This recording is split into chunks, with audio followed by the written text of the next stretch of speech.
নমস্কার, প্রিয়াঙ্কার বাংলা কিচেনে আমি প্রিয়াঙ্কা তোমাদের জন্য আরেকটা সুস্বাদু রেসিপি নিয়ে চলে এসেছি। কি রেসিপি সেটা জানতে হলে কি করতে হবে? হ্যাঁ, আমার সাথে সরাসরি কিচেনে যেতে হবে। তাহলে চলো বেশি বকবক না করে সরাসরি কিচেনে যাওয়া যাক।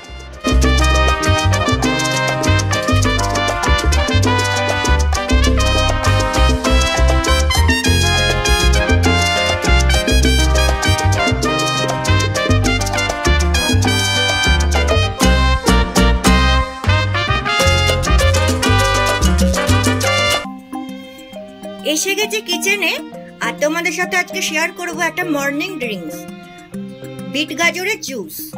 দেখো, এখানে আমি অর্ধেক বিট নিয়ে নিয়েছি, এখানে এক টুকরো হলুদ, কাঁচা হলুদ, এখানে নিয়েছি একটা গাজর, একটা আমলকি আর কিছুটা কারি পাতা। তোমরা এখানে আদাও দিতে পারো। এবারে এই সমস্ত উপকরণ আমি ভালোভাবে ধুয়ে নেব।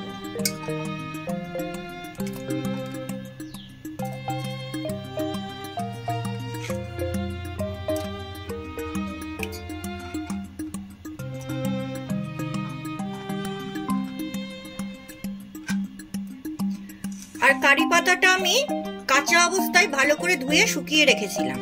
কারি পাতা আমি এইভাবেই ঘরে স্টোর করি। তোমরা গাছ থেকে তুলেও কিন্তু দিতে পারো, সেটা আরো উপকারী। এবারে সমস্ত উপকরণ আমি মিক্সি জারে দিয়ে দেবো।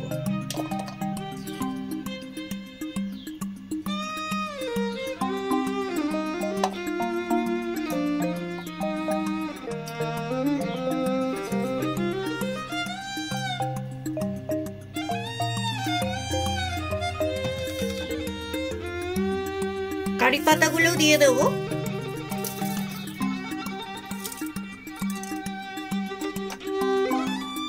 আর দিয়ে দেবো বিট নুন।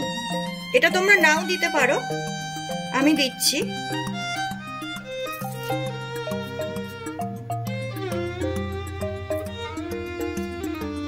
এবারে মিক্সিতে খুব ভালোভাবে এটাকে পেস্ট করে নেব। তাহলে চলো পেস্ট করে নিয়ে আসছি। খুব সুন্দরভাবে পেস্ট করে নিয়েছি আমি, দেখো এরকম হবে। এবারে এটাকে ছেঁকে নেব। তোমরা এইভাবেও জল মিশিয়ে খেতে পারো, কিন্তু আমি ছেঁকে নেব।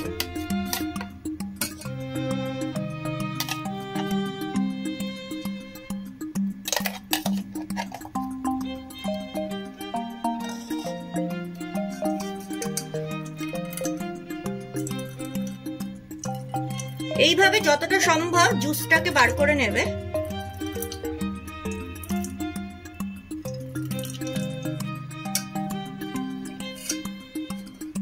দেখো জুসটা বার করে নিয়েছি আমি।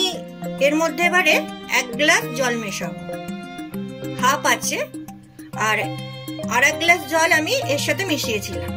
আমি 2 গ্লাস বানাবো, তাই 2 গ্লাস মতো জল দিলাম। পুরো ভরে ভরে নয়, হাফ, কারণ বেশি খাওয়াও ভালো নয়।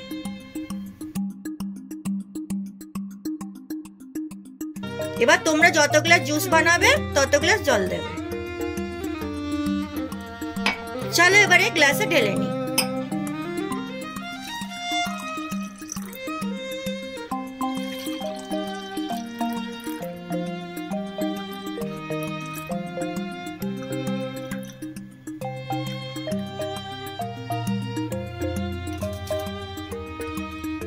দেখো তৈরি হয়ে গেল আমার মর্নিং ড্রিঙ্কস। এটা শরীরের পক্ষে খুব উপকার। সপ্তাহে 2-3 দিন খেলেই হবে, রোজ খাওয়া দরকার নেই। স্কিন খুব ভালো থাকে, আর সারাদিন খুব এনার্জি হয়, মানে কাজকর্ম খুব এনার্জি লাগে।